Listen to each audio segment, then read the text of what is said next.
Gabriel Tuniquinga con su charla denominada Ciberseguridad, Estrategias, Retos y Desafíos.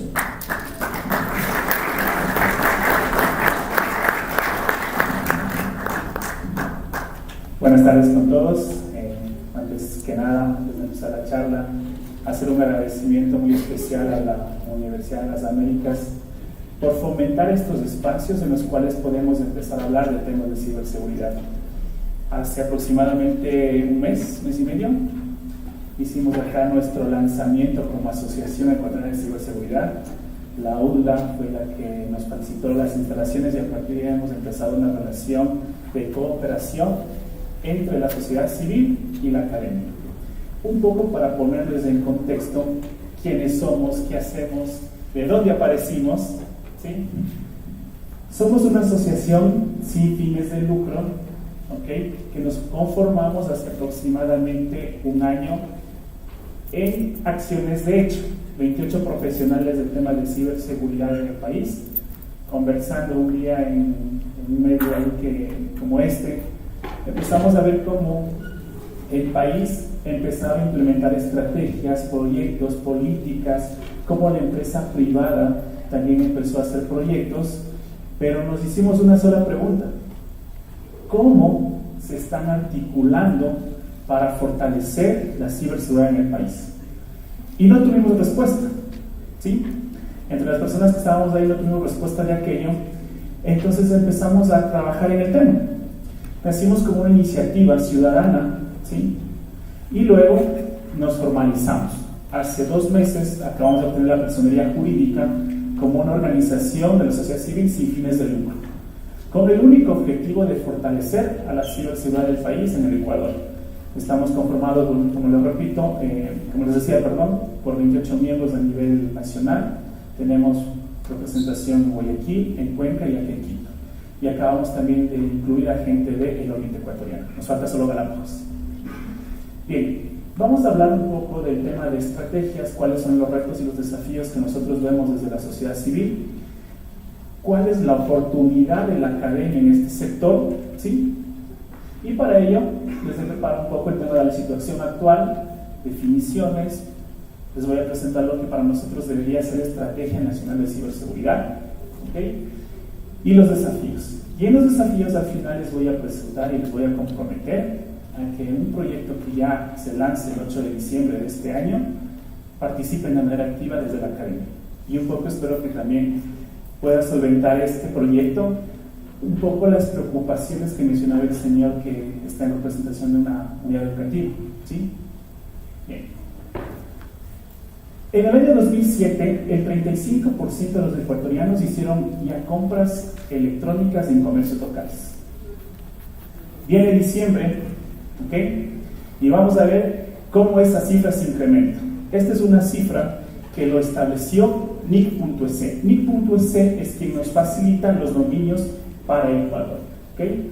Y también estuvo en colaboración con la Cámara Ecuatoriana de Comercio Electrónico, CEC. Además, creo que esto ya todos lo sabemos, en Ecuador existen más teléfonos celulares que personas, lo cual ha disminuido la brecha digital a un 10% según una estadística del propio MINTER. Adicionalmente, NIC.es establece que el 84% de la población ecuatoriana ya tiene acceso a Internet, desde cualquier dispositivo, una portátil, una tablet, un smartphone, ¿sí? Cibercafés, infocentros, ¿okay? Y el ciudadano ecuatoriano promedio pasa el 73% de su tiempo conectado a Internet, ¿ok? De ese 73%, de ese tiempo que pasamos conectados a Internet, las páginas más visitadas son las redes sociales. Y un poco ahí les invito y como sobre aviso, vamos conectándonos a la Wi-Fi porque vamos a hacer un ejercicio bastante interesante de cómo ustedes ven la ciberseguridad acá en esta exposición. Un estudio de Deloitte, que ya voy a empezar un poco más rápido porque ya lo presentó Patricio, ¿sí? ¿Cómo está la seguridad de la información en las empresas participantes? 50% de las empresas tienen algún tipo de brecha, ¿okay? Es preocupante, pero ventajosamente, y esa cifra decreció en este nuevo estudio 2018. Sin embargo, uno de los retos que tenemos como empresa, como organización, es invertir en temas de ciberseguridad. El presupuesto es un detonante para que la ciberseguridad no pueda avanzar en el país. ¿Okay? También, ya lo mencionó Patricio, se hizo un estudio de CEDIA en donde los actores principales fue la academia. El 59% de los encuestados pertenecía a la universidad pública, mientras que el 41% a la universidad privada. Y sacaron, algunos reportes, como que de los que vemos acá, ¿sí? Algo que nos preocupa y que tampoco no se habla ya, son los temas de plan de contingencia. Ya empezamos a hablar de ciberseguridad, ya empezamos a implementar controles. Pero ¿qué pasa con los planes de contingencia que nos permita garantizar la continuidad de las operaciones ante un ciberataque, ante un posible terremoto? ¿Okay? El 54% de las universidades encuestadas afirmó que no tenían planes de continuidad.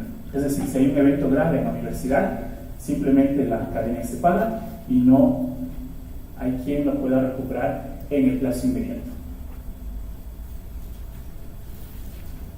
Patricio también hablaba un tema del esquema gubernamental de seguridad de la información.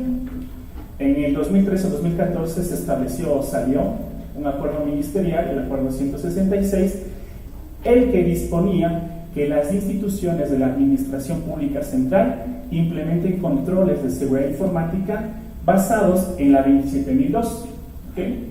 Sin embargo, a pesar ya de que tienen su buen tiempo, todavía tenemos instituciones que tienen un porcentaje de no cumplimiento muy malo, del 1.56, ¿sí? Otras un porcentaje regular del 71.88% y tan solo el 15.63% de organizaciones cumplen de manera correcta el esquema.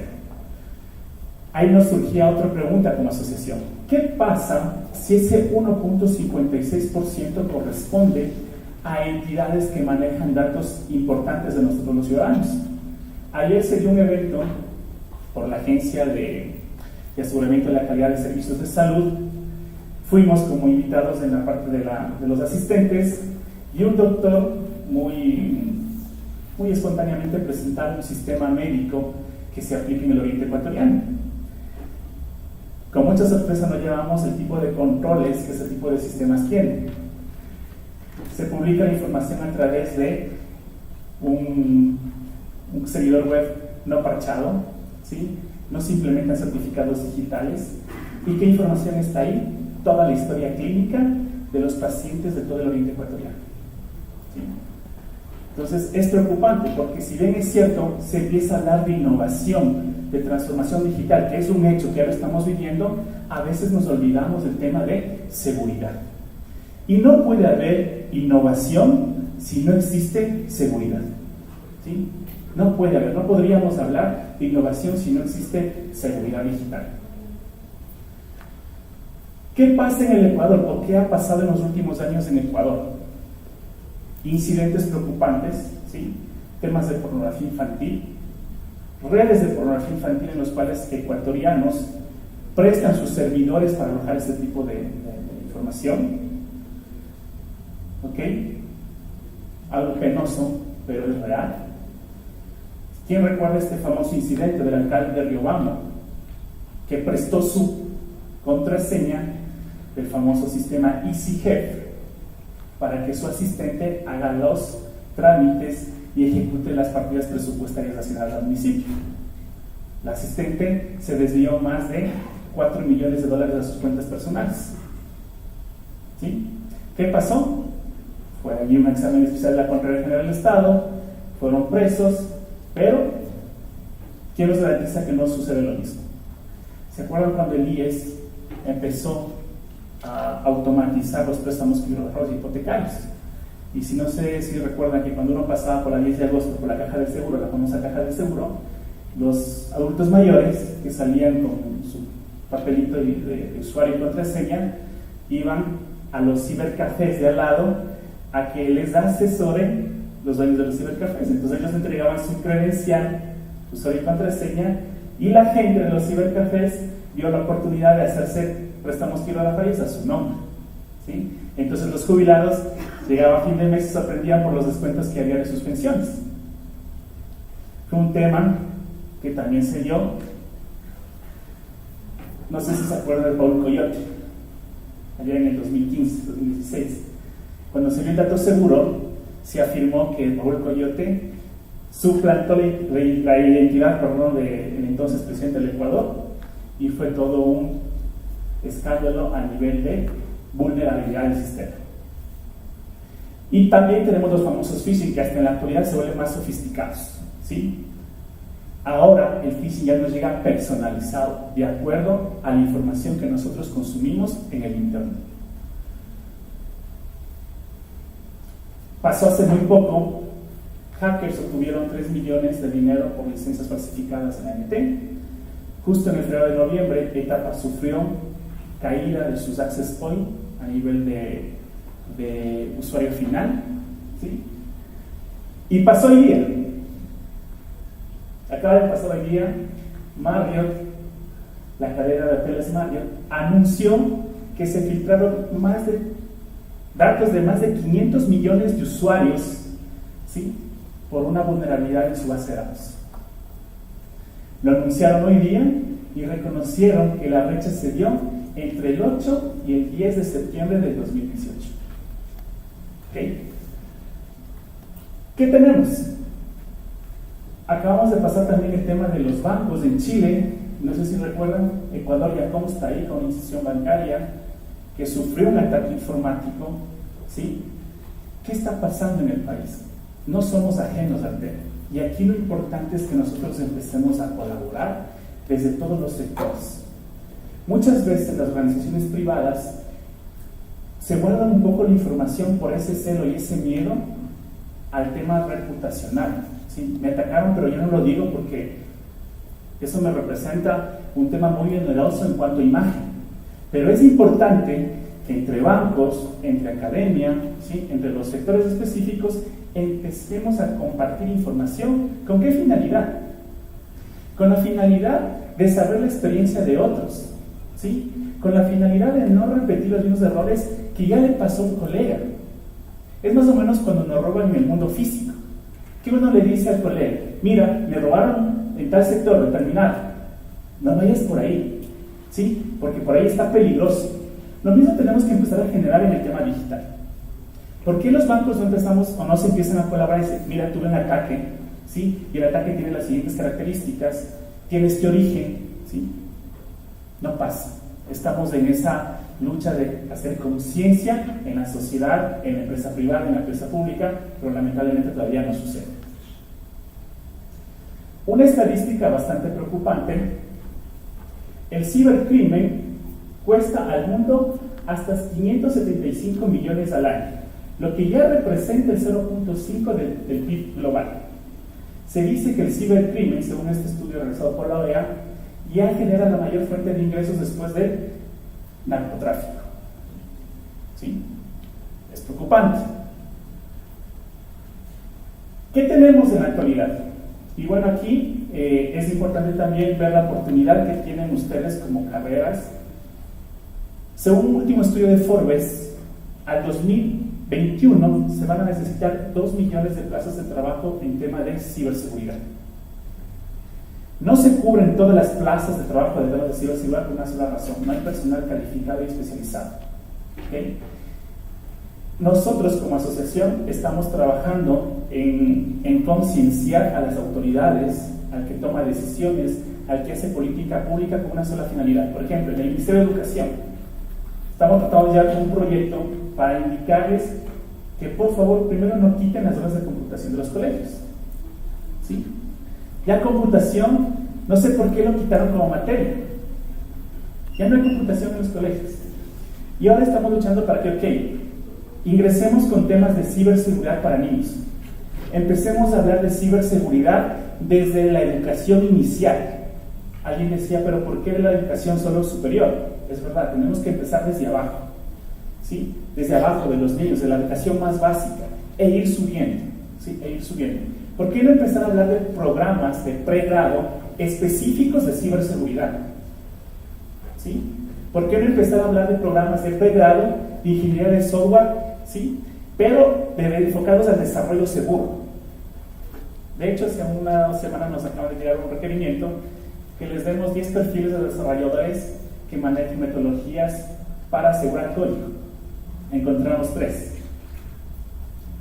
No existe esa especialización, ¿ok? Entonces, esos son los retos que tenemos, por ejemplo, como academia y también como sociedad. Sin embargo, actualmente tenemos una constitución que sí establece el derecho a la privacidad de los datos, aunque aún no tengamos una ley de protección de datos personales que esté en construcción, sí establece el principio de privacidad de datos personales. Tenemos un Código Orgánico Integral Penal que tipifica delitos informáticos. Lamentablemente, como lo decía Patricio, las penas son aún muy bajas. Cuando es un delito informático no autorizado, la pena máxima es hasta de 5 años. Solo cuando son delitos que tienen que ver con integrar a las personas, por ejemplo, el tema de pornografía infantil, la pena máxima es hasta de 15 años. ¿Okay? Sin embargo, este tipo de ataques que pueden afectar a la sociedad de un país no están tipificados de manera fuerte en el Código Orgánico Integral Penal. Tenemos ya escenarios en donde existen ataques a infraestructura crítica del Estado. Ventajosamente acá todavía no la tenemos, ya la están empezando a ver. Pero ¿qué pasa si tenemos un ataque al suministro de agua potable? ¿Qué pasa si nos ataca una infraestructura crítica como petróleo o luz eléctrica? ¿Sí? Ya no estamos hablando de un tema menor, ya estamos hablando de un tema importante para la sociedad ecuatoriana. Todo este cuerpo legal en cuanto a situación actual, y vamos a la política pública también. Patricio habló del plan, pero no mencionó cuáles son las metas y no mencionó cuáles son los indicadores. A la fecha, el plan de la Sociedad de Información y Conocimiento se publicó hace aproximadamente un par de meses y se establece como línea base la elaboración de la Estrategia Nacional de Ciberseguridad en 0%. ¿Okay? Y la implementación también un 0%. El porcentaje de la elaboración para el 2019 de la estrategia es del 100%. Es decir, vamos a empezar a correr, vamos a empezar ya a implementar, a diseñar la estrategia. Y la implementación está en un 50% para el 2021. ¿Okay? Y aquí, ¿qué oportunidad tenemos como academia, como empresa privada, como empresa pública? Aquí vamos a requerir, o se va a requerir profesionales del área. Aquí se va a requerir que la academia fortalezca con sus investigaciones a esa estrategia. Aquí se necesita que la academia a nivel general se vincule realmente con esa necesidad de la sociedad. ¿Okay? ¿Quiénes atienden los incidentes informáticos que se presentan en el país? Hace aproximadamente un año teníamos solo una entidad aquí en el país que atendía y daba respuestas a incidentes, que es el famoso EQCER. ¿Okay? Un organismo que responde a incidentes sobre la informática de manera nacional. Tenemos el CECIR académico, que está orquestado, que está organizado por CEDIA, y hace no mucho se acaban de unir 2 empresas privadas, pero están enfocados más a la comercialización del servicio. ¿Sí? ¿Qué pasa con un CECIR bancario? No lo tenemos. ¿Qué pasa con un CECIR de Policía Nacional, quienes son los encargados de proteger nuestra seguridad ciudadana? No la tenemos. ¿Sí? ¿Qué pasa con las Fuerzas Armadas, que en cambio son los encargados de proteger la defensa del Estado ecuatoriano en todos los ámbitos, en todas las dimensiones? Tampoco no la tenemos aún. Estamos en esa construcción. Sin embargo, a partir de la creación de la asociación se han generado eventos y se empieza a hablar del tema, y ese ya es un avance, es el primer nivel de madurez, lo decimos nosotros, en donde empezamos a hablar ya de seguridad. Hay muchas iniciativas en donde ya se ha empezado a hablar de temas, y esta también es una de ellas. Y aquí viene un poco la invitación. No sé si podemos ingresar a menti.com y digitar ese código. ¿Y qué tal si empezamos a ver cuáles son los conceptos de ciberseguridad? los dejo un poco de tarea para que lo hagan. Vamos definiendo qué es ciberseguridad. Según ISO 27032, la ciberseguridad, ¿sí?, es la seguridad del ciberespacio. ¿Qué es el ciberespacio? Es donde todos de alguna manera nos conectamos. Es algo abstracto todavía, creo que para nosotros. ¿Ok? Y consiste en la preservación de los tres criterios básicos de seguridad de la información: confidencialidad, integridad y disponibilidad en el ciberespacio.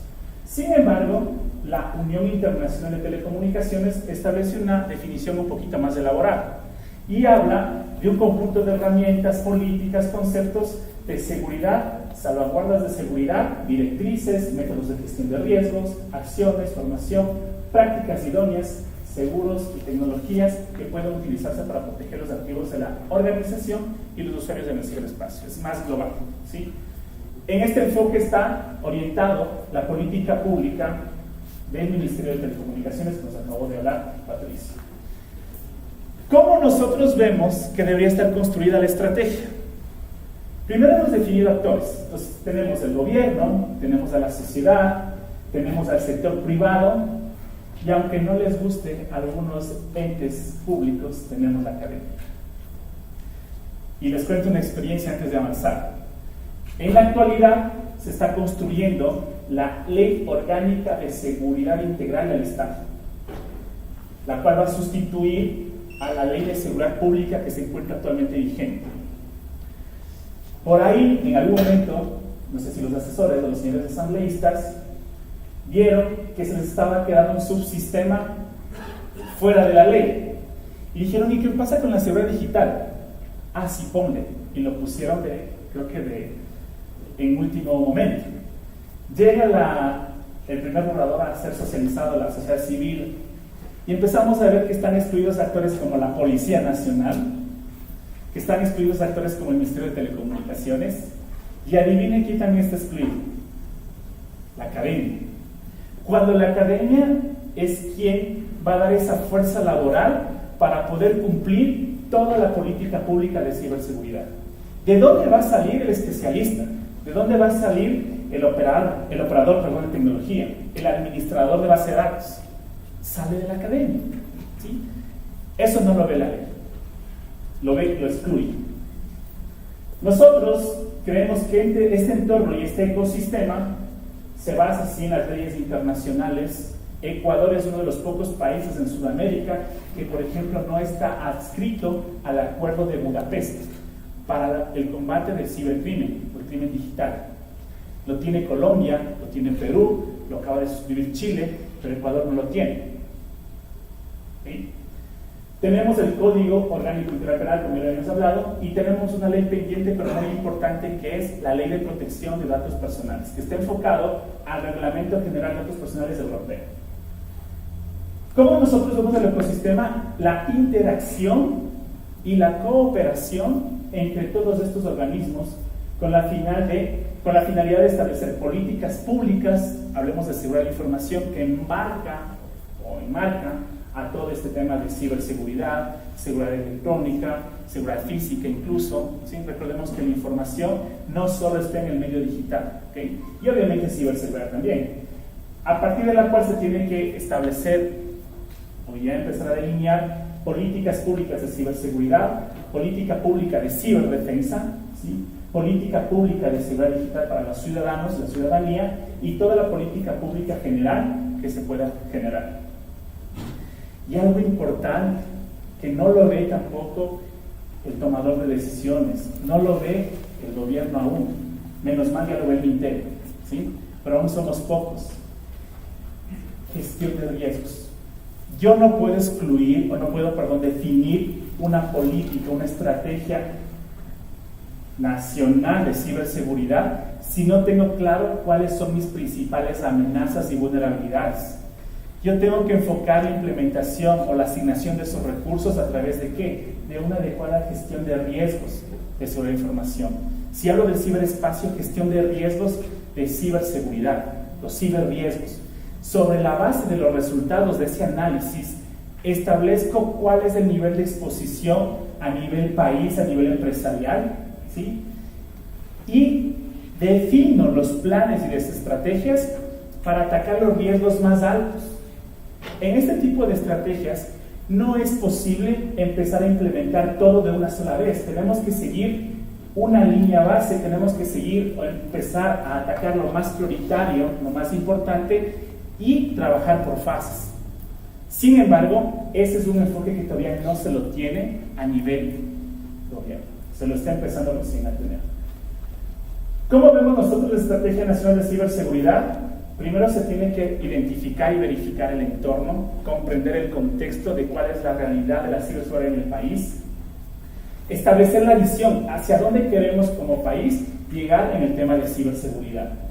Luego establecemos los objetivos específicos generales necesarios, empezamos a delinear las estrategias en este momento y a partir de ahí generamos proyectos e iniciativas para cumplir aquellos objetivos.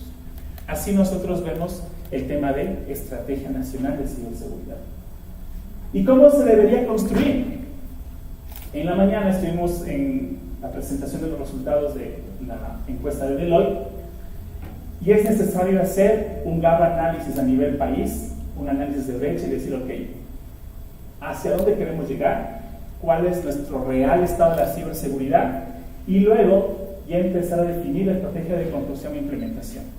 Y antes de establecer las estrategias, antes de saber qué tecnología quiero adoptar, si quiero blockchain para el tema de los smart contracts, si quiero blockchain para el tema de seguridad gestionada, si quiero inteligencia artificial para la detección de amenazas avanzadas, antes de aquello, lo importante y principal es concienciar y capacitar a la máxima autoridad del gobierno, presidente y su círculo cercano.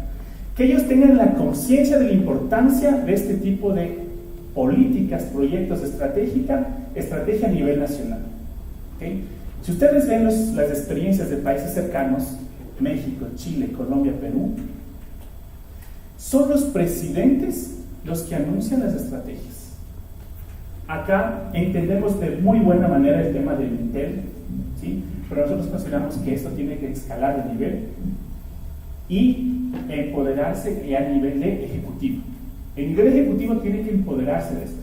El liderazgo, ¿sí? No es lo mismo que una disposición venga desde un ministerio sectorial a que venga del primer mandatario del país. Entonces, es importantísimo el tema del liderazgo.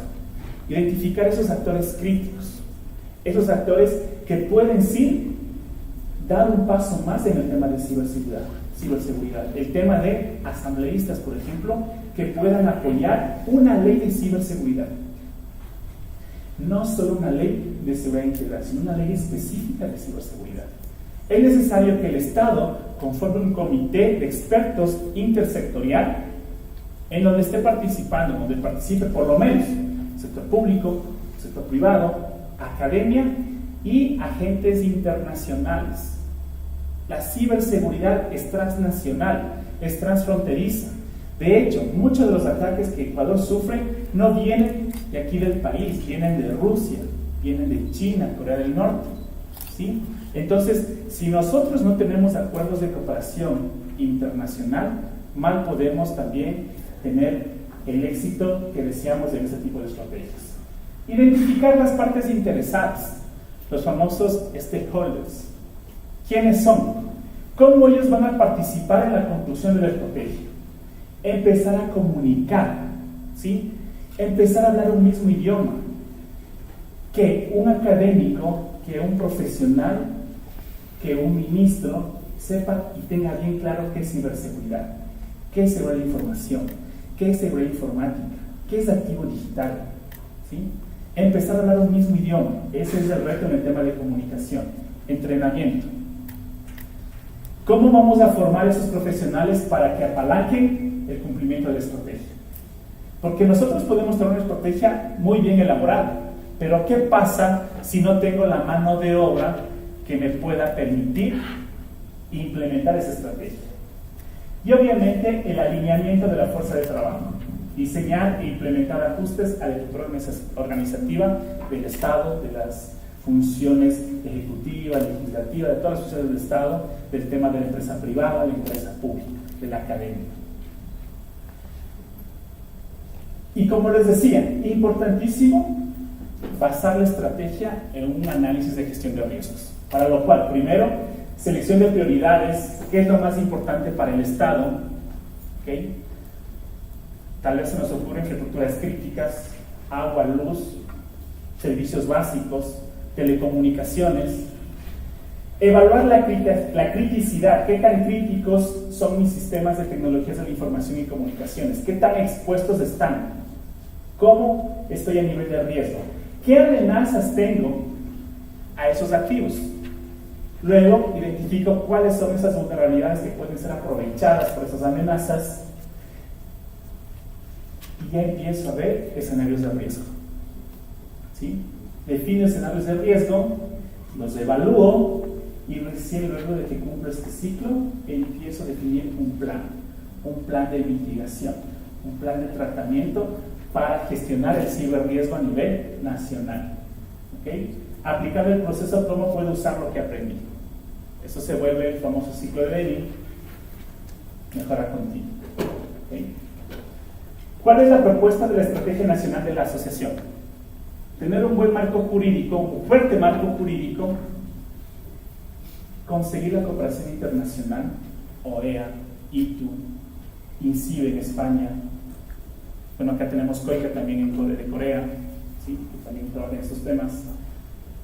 Cultura, concienciación y formación.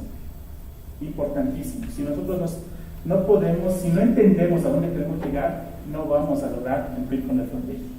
Desarrollo de capacidades, técnicas tecnológicas, coordinación y colaboración de interesados por sectores, que la banca se colabore entre sí, que el sector privado, que las pymes se colaboren entre sí, gestión de riesgos cibernéticos, importante en cada sector, investigación, desarrollo e innovación, tiene que ver mucho la academia, protección de infraestructuras críticas. El Estado solo ve la infraestructura crítica como aquellas que están asociadas a servicios básicos. Pero ¿qué pasa si a un banco, al mayor banco del país, se le cae la red? ¿O qué pasa si le roban gran cantidad de su dinero? Una infraestructura privada también podría ser considerada una infraestructura crítica de Estado. Esto tal vez muchos no lo ven. Y algo importante, ¿cómo medimos y damos seguimiento a la estrategia? Y todos estos ejes aplicamos al sector público, al sector privado y a la sociedad, pero teniendo como principal actor a la academia. Nosotros creemos y estamos convencidos que es en la academia donde tenemos que encontrar las respuestas a todas las preguntas que nos surgen en este tema. Es en los estudiantes en donde se generan este tipo de oportunidades para poder resolver este problema que en la actualidad tenemos como sociedad.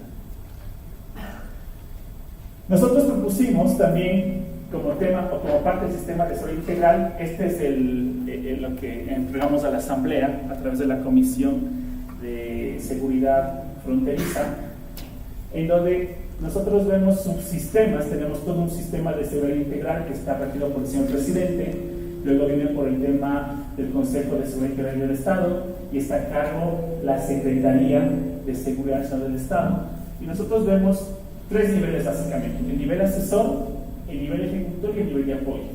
El nivel de gobierno está regido por el presidente, el consejo y el secretario.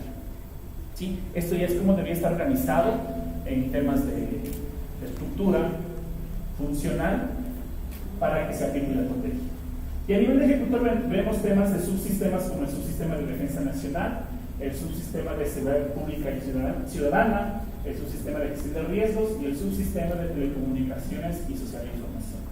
Cada uno con sus diferentes actores, ¿sí? Entidades, por ejemplo, en defensa, el Ministerio de Defensa, el Ministerio de Relaciones Exteriores, en temas de seguridad pública y ciudadana, la Policía Nacional, el Ministerio del Interior, ¿sí?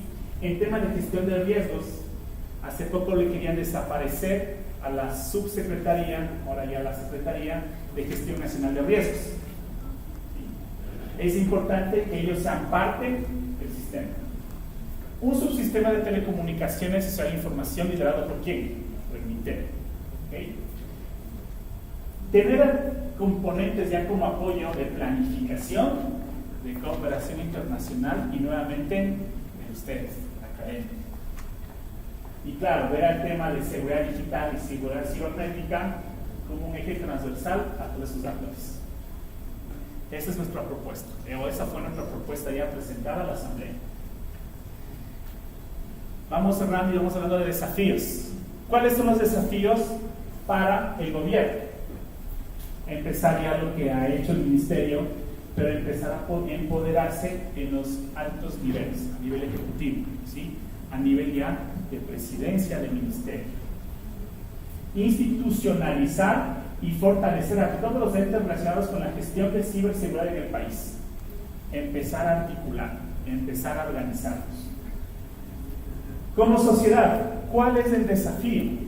Empezar desde nosotros a conversar, a hablar sobre temas de cultura, de ciberseguridad, de seguridad digital, de seguridad de información.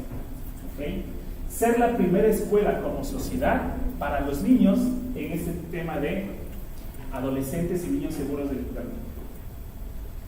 Desafíos para la academia: vincular sus proyectos de investigación directamente a la sociedad. Fortalecer y fomentar la educación inicial en el tema de ciberseguridad. Y fortalecer también el rubro, la ciberseguridad, a través de una oferta especializada de ciberseguridad en el país. Mientras que la empresa tiene que fortalecer sus servicios y productos cumpliendo con estándares de seguridad digital, protección de datos personales de los clientes, ¿sí? Y compartir experiencias e información entre sus pares. Esos son los desafíos. Como AESI, cuando nos decidimos constituir, nosotros creemos que este tema a la final está bastante posicionado en el joven, en el profesional. Pero ¿qué pasa con los niños? ¿Sí? ¿Qué pasa con los niños? Que son los más vulnerables. Quizás cuando nosotros llegamos a casa, dejamos el celular en mesa y ellos toman el celular. ¿Qué contenidos manejamos nosotros los adultos en el celular que están al alcance de los niños? Entonces, les invito a estar pendientes. El 8 de diciembre de este mes vamos a lanzar la campaña Seguros de Internet. Un proyecto hermosísimo para nosotros que nos motiva realmente. Fue el motor porque también nos formamos. Y junto con una asociación editorial, que ustedes han escuchado el Capitán Escudo. Los creadores del Capitán Escudo son nuestros socios editoriales y hemos creado dos personajes. Les presento a Alerto y les presento a Cyber o Cyber. Ellos, durante todo un año, les van a enseñar a los niños a protegerse, a entender el ciberespacio, ¿sí? Y adivinen cuál es la segunda fase. La segunda fase es ir con este material, colaborar con ustedes, empezar a preguntarle a la academia a ver quién quiere ser cibervoluntario y empezar a hablar de estos temas. Academia en las escuelas, facultades de sociología, ingeniería de sistemas, psicología, y hemos desarrollado el siguiente producto. Ese va a ser nuestro primer lanzamiento, desde la primicia, en este diciembre 8. Ya están impresos los ejemplares y lo pueden encontrar. Bueno, vamos a tener una web, vamos a hacer una lanzamiento oficial y vamos a empezar con el tema ¿qué es el ciberespacio? Explicarle al niño de una manera lúdica qué es el ciberespacio. ¿Sí? Yo lo cuento muy emocionado porque es un tema que la verdad esperamos no rédito económico, porque la verdad del proyecto ya casi está en esa primera fase, está ya financiado. Lo que queremos es que el niño se empodere e incluso en una tercera fase del proyecto, aquí hay una estadística que, por ejemplo, los niños se crían en su gran mayoría con sus abuelitos, aquí en el Ecuador, por el tema socioeconómico. Y tenemos un proyecto que es la tercera fase, en donde los niños puedan enseñarles a los adultos mayores su uso de tecnología. Pero el abuelito le diga al niño, mira, así como tú sales al tema físico, al parque, y te digo que no hables con extraños, que el abuelito le empiece a dar medidas de seguridad, pero en el entorno digital. Esa es nuestra tercera fase del proyecto. Eso les quería presentar. Y para finalizar, solo la frase que dice el presidente de la asociación. En muchas charlas, Santiago Acurio, vicepresidente de la asociación y juez de la Corte Procesal de Pichincha, mencionan que mientras los delincuentes informáticos están organizados, nosotros no lo estamos. Y para eso nacimos y para eso nos conformamos, y nosotros estamos seguros que este tipo de colaboración entre academia, sociedad civil y gobierno y empresa privada nos va a llevar a un buen puerto en temas de ciberseguridad. Muchas gracias.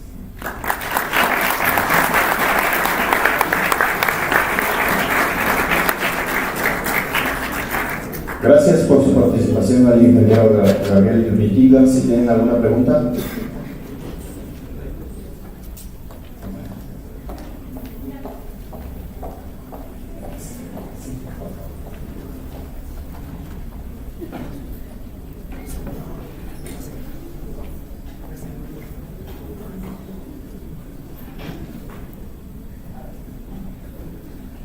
Buenas tardes.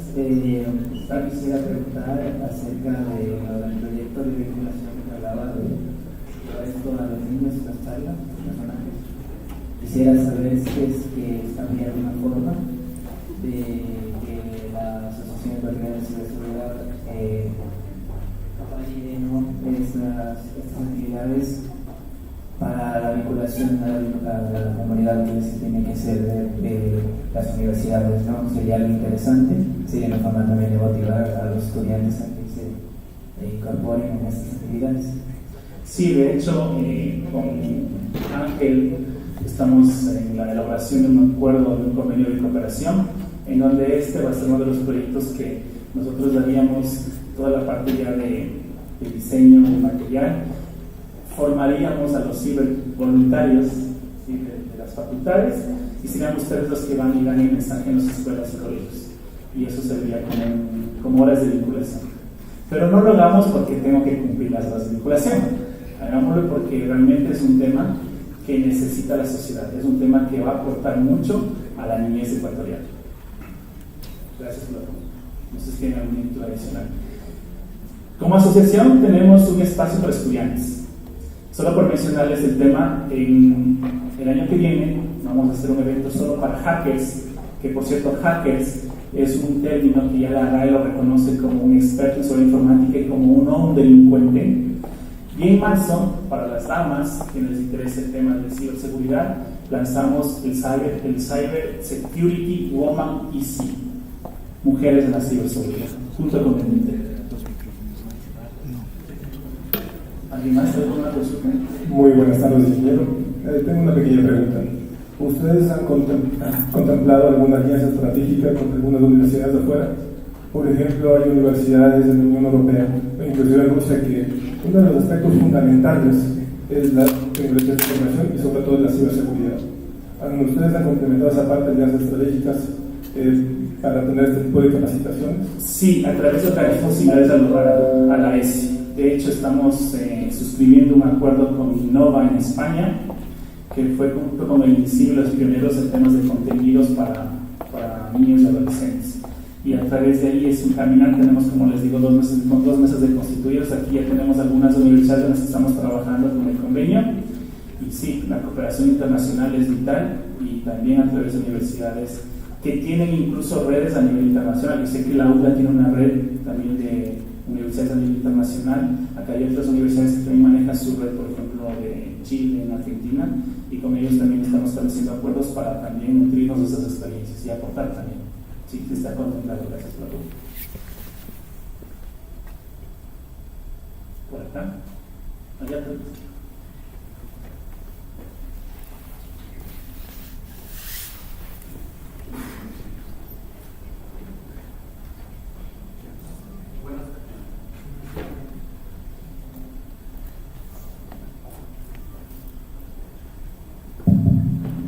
Buenas tardes.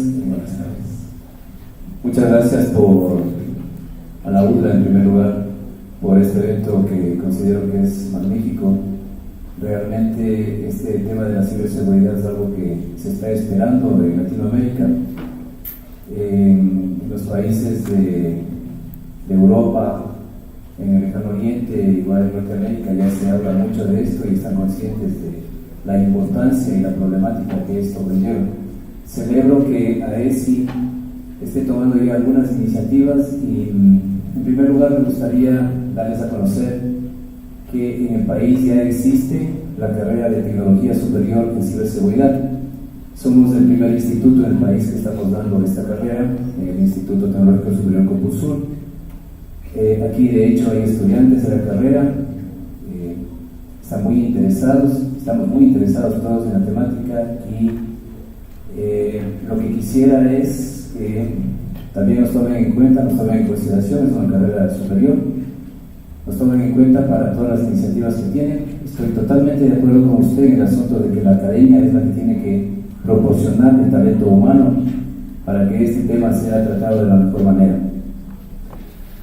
Le comento también que nosotros, como creadores de la carrera, hemos hecho algunos acercamientos, como por ejemplo con la Superintendencia de Bancos, con el propósito de saber cuál es la verdadera situación de las entidades financieras del país. Y como bien lo decía usted y su antecesor, por temas estratégicos, inclusive por temas hasta de supervivencia, no dan a conocer cuál es la verdadera situación. Pero entes de control como la Superintendencia, como el MINTER, como Arcotel, etcétera, tienen muy claro cuál es el panorama de la ciberseguridad en el país y realmente requiere ya de una intervención. Mi pregunta y quizá una propuesta es de que hagamos todos fuerza común, de que nos apoyemos mutuamente para que este tema sea considerado ya con la importancia que se merece por los entes de control, y concuerdo totalmente con usted de que quien debe liderar esto es el Ejecutivo, y del Ejecutivo debe nacer no quizá como propuesta ni como sugerencia, sino ya como una orden de que este tipo de situaciones, como por ejemplo apoyar para la creación de carreras tanto tecnológicas, de ingeniería, maestría, doctorados, bueno, doctorados ya hay, la Politécnica Nacional de hecho lo está elaborando, pero en otros países esto ya es un tema muy común, inclusive existen universidades que ofrecen online maestrías. Entonces la idea sería ver si aunamos esfuerzos para lo que nosotros ya hemos caminado un poco por nuestro lado, unirnos a ustedes en las iniciativas, como usted dice que ya se ha presentado a la Asamblea. Sería bueno también a través de la Superintendencia de Bancos, a través de otras instituciones como el Ministerio del Trabajo, que se vaya ya generando, por ejemplo, los puestos, los cargos, los perfiles, con sus respectivos salarios, con su respectivo nombre, para las instituciones públicas, y luego, obviamente, la empresa privada tomará ese trabajo y lo irá acoplando a su medio ambiente, para ya ir generando sitios de trabajo con remuneraciones acordes. Ustedes saben que en el mundo la profesión de ciberseguridad es altamente remunerada. Exactamente, yo tuve la oportunidad de participar en un momento fuera del país y los valores son bastante altos. Que aquí igual se considere eso, para que de esa manera se vaya motivando a la juventud ecuatoriana para que vaya tomando conciencia de que este tema y de que los profesionales en esta área son necesarios. Entonces, nos gustaría mucho que nos consideren. Vuelvo y repito, ya la carrera está creada, está aprobada, estamos ya con los primeros estudiantes y espero que nos acojan. Muchas gracias. Muchas gracias por conocemos de la carrera, sí, incluso están ubicados en nuestro requisito, hemos hecho un levantamiento interesante de quiénes son los institutos, las universidades que brindan una oferta académica. No les presenté acá, pero como proyecto, en febrero vamos a lanzar la revista de la Asociación Ecuatoriana de Ciberseguridad, y esa revista va a tener todo ese catálogo, por ejemplo, de oferta académica. Todo tenemos el objetivo también de promover al estudiante, al docente que empieza a publicar sobre temas, y no, más bien están invitados. Nosotros tenemos presencia por el momento en LinkedIn, en Twitter. Está abierto el tema de adhesión a la asociación. Obviamente nosotros como asociación sin fines de lucro, ese tipo de proyectos sí requieren, como decía un colega, somos sin fines de lucro, pero también sin ánimos de pérdida. Entonces, en ese sentido, necesitamos de manos. Usted ha hablado de sectores que en teoría no están considerados, pero sí lo están. Pero claro, 28 personas frente a 17 millones de ecuatorianos, somos realmente insignificantes en el tema del impacto que podemos generar. Y como recién hemos empezado, son estos espacios los que buscan justamente conocer más actores de diferentes sectores que puedan apoyar. Incluso hay gente que ni siquiera pertenece a la asociación, nos ha pedido el apoyo y nosotros encantados, porque para eso nacimos. Nosotros no nacimos para competir, ni tampoco nacimos para hacer negocios, ¿sí? De hecho, no sé si les comenté, la asociación se forma únicamente con personas naturales, no jurídicas, ¿sí? Entonces, lo que sí aportamos, colaboramos, apoyamos y tratamos de articular, tratamos incluso de presentarles a los entes del gobierno, que academia les puede ayudar. Entonces, es un trabajo mancomunado. Esto no es que tampoco somos dueños de la sexualidad en el país, como alguna vez un comentario por ahí salió en una reunión parecida a esta. No es así. Nosotros fortalecemos. Hay muchos grupos que ya están formados, que ya tienen iniciativas, y lo que hemos hecho es juntarnos, conversar y ver cómo se empatan sus actividades con nuestros objetivos estratégicos. Y más bien, no, muchas veces, si gustan, luego tomamos contacto y nos vemos a las órdenes. Muchas gracias nuevamente y que tengan una buena tarde. Gracias al ingeniero Gabriel Munitiga, se le entrega de su certificado.